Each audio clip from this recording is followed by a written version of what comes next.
Welcome to Piece by Piece, a business podcast by Lumbermens. In this episode, we talk about company growth and hiring great people. Here's Ryan Terpstra and Shawn Montague.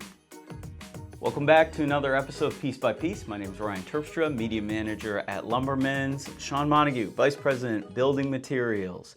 Let's talk growth. Yeah. We had a conversation earlier this year and we said we're going to Minnesota, which was a big deal for our company. Our blueprint had not expanded that far into the Midwest, if you want to call it that.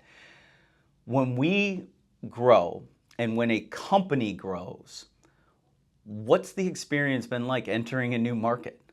It's a lot of work. It's a lot of work. It's rewarding though. It's so rewarding. You know, when we think about, we're an ESOP, we're an employee-owned company, and you think about the mission that we have to help grow the company's share value and help do the right things for all of our employee owners. Pressure is a privilege, as I say, and it's been a lot of pressure, and it's been so rewarding to go out there and help lead those efforts.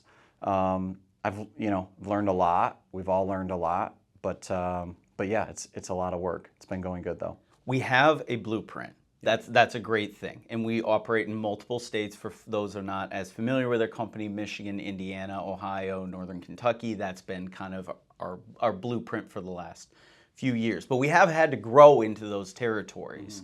And so when you have kind of an established way of getting product to customers, dealing with customers, expanding with customers, how does that help when you grow into a totally new market? Yeah, you kind of have the foundation there, but there's nuances to every market, and we've had to like quickly learn what those are. We oftentimes say we're building the plane as we fly it, and that's happening right now. We are very nimble. We're willing to adjust things and augment our strategy and the things that we're doing out there. I would say there's benefits and there's pain points to growing. And I think the first answer to both of those questions are, the biggest benefit is you learn a lot about yourself, and the biggest pain point is you'll learn a lot about yourself.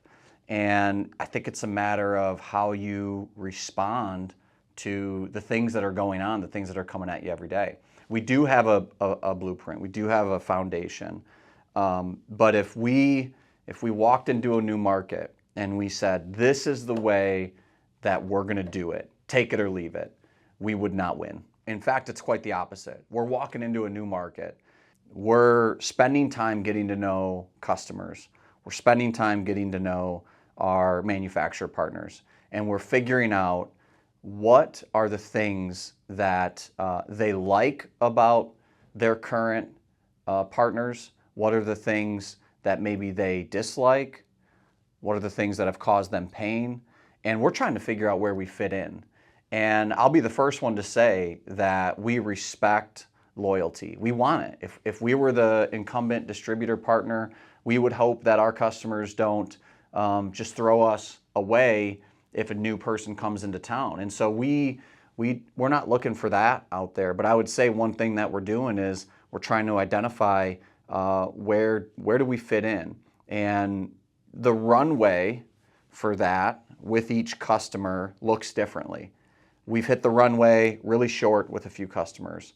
And then there's a few where you got to take your time. You mentioned pain points, finding out a lot about yourself. What other things are necessary to identify or to overcome when we're growing and when you're entering a new market? I think that people are probably it's the secret sauce to any good company. And we've been fortunate. We've been very fortunate. We've struck gold on a couple really great people out there. That is something that you just don't know. You don't know until you start the process.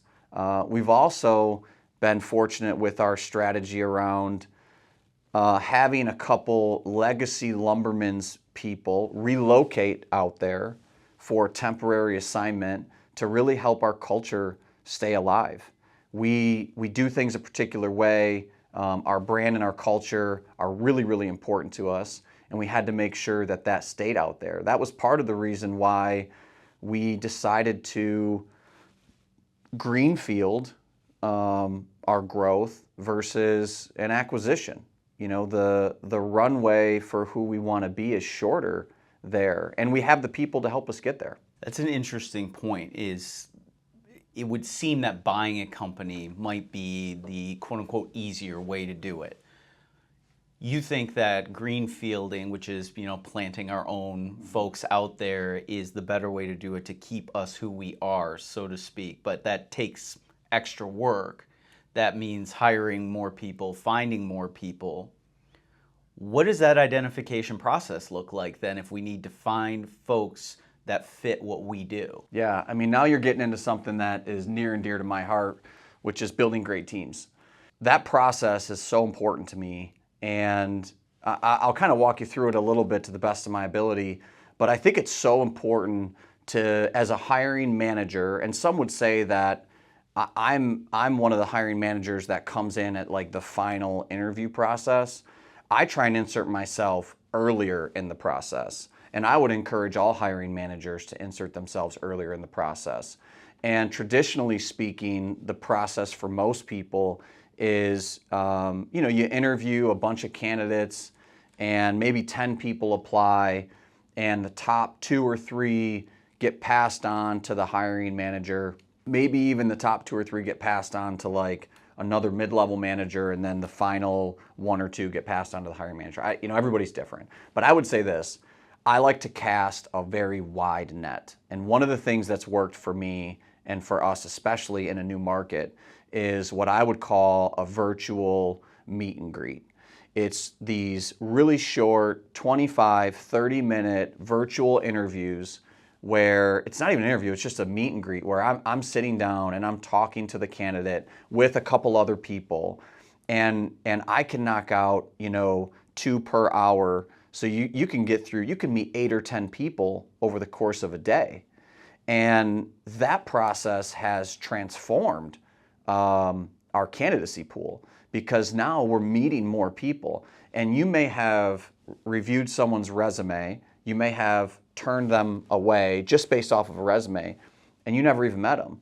They could be your candidate. They could be the best person that could fit that role for you.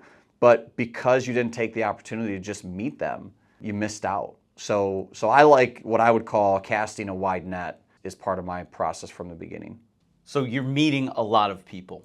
That's great. And I think getting that candidate pool, maybe that's how maybe a diamond in the rough comes to the surface. But now, how do you identify who's the right one? How do you pick that person for the deeper dive? Yeah.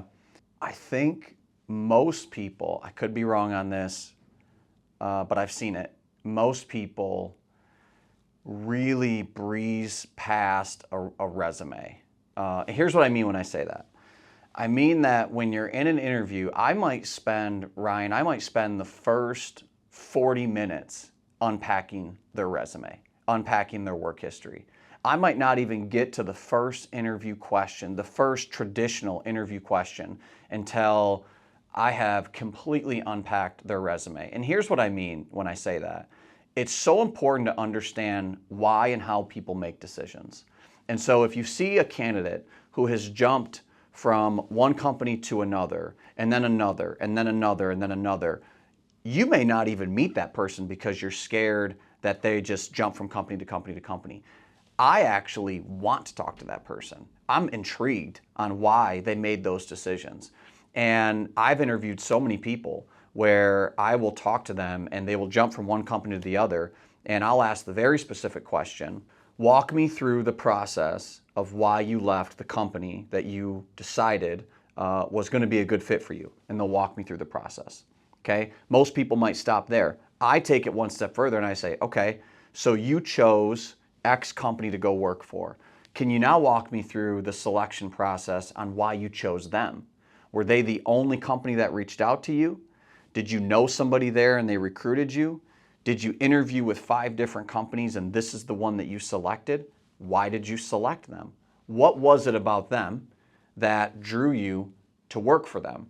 I oftentimes think about when someone is changing companies, it's like a free agent if you relate it to sports. You could go anywhere you want and you decided to go here. I want to know why you went there. And then the candidate will tell you all of the good things about that company, right? They're going to tell you all the reasons why they chose it. And then 2 years later, they left that company. And so now I say, well, all those good things you really liked about them, then why did you decide to leave them? And then do it again, and then do it again. And oftentimes you start to just uncover people's ability to make decisions, what drives them, what motivates them. You uncover so much when you really just dive in to the work history.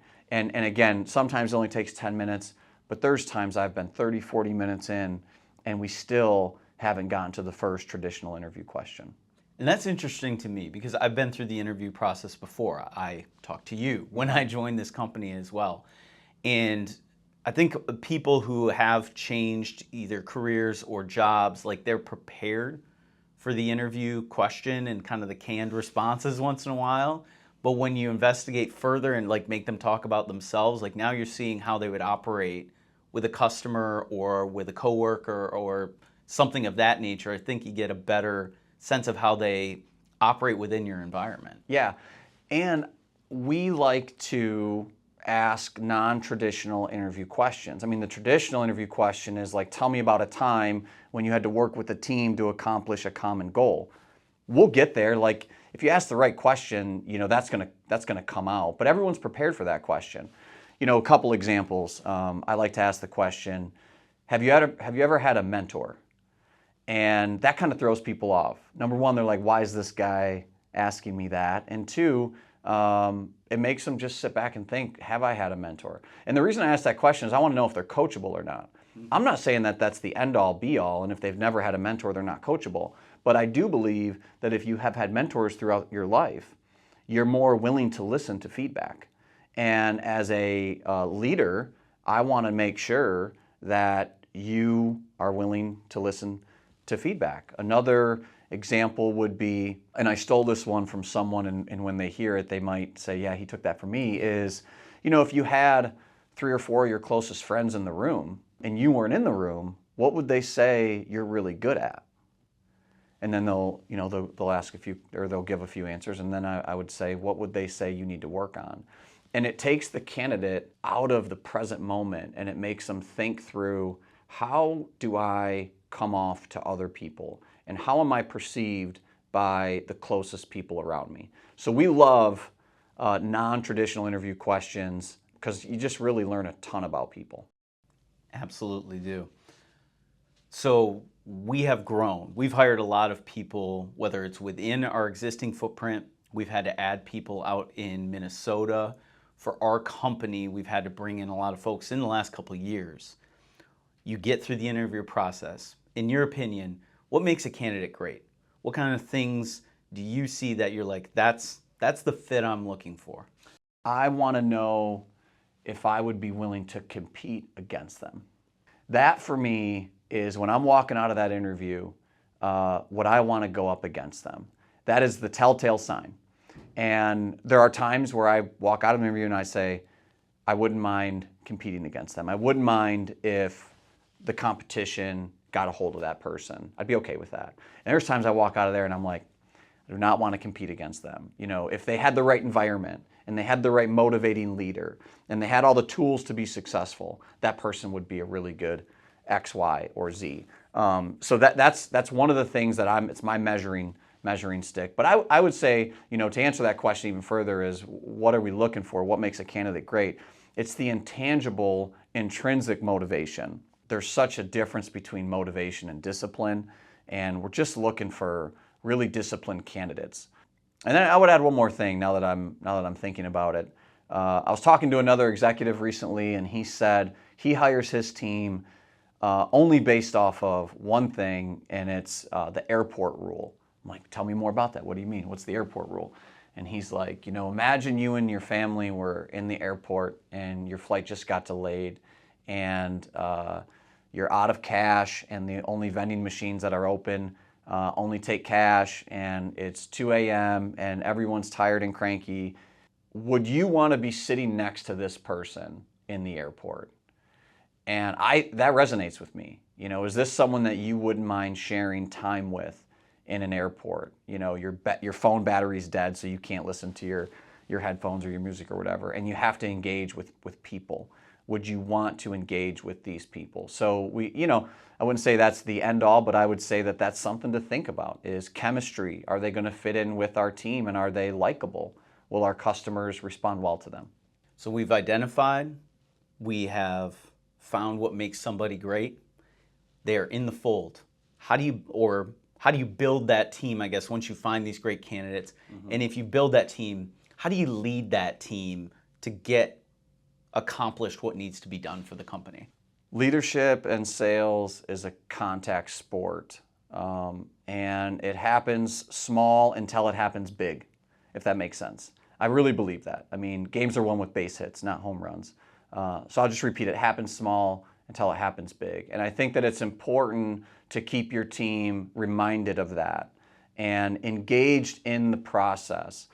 Do you back out of the process before it happens big?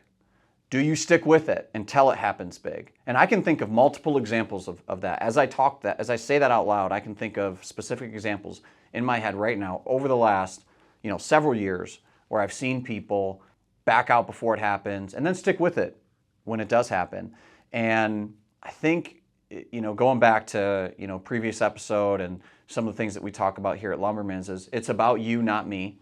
And as we lead our sales team, as we build great teams full of great people, it is so important that you lean into that. It's about you, not me. I work for my team. They do not work for me. My boss works for me. I do not work for him. We really believe that here, and we have to constantly be removing obstacles and engaging, inspiring, motivating them, providing them with the tools that they need to be successful. If you've done those things, you're allowed to ask for excellence. You're allowed to ask for great results. And so we lean into that heavy, and it's been pretty good so far. Thanks for tuning in. Make sure to subscribe to our podcast and leave us a review wherever you listen. This has been Piece by Piece, a business podcast by Lumbermen's.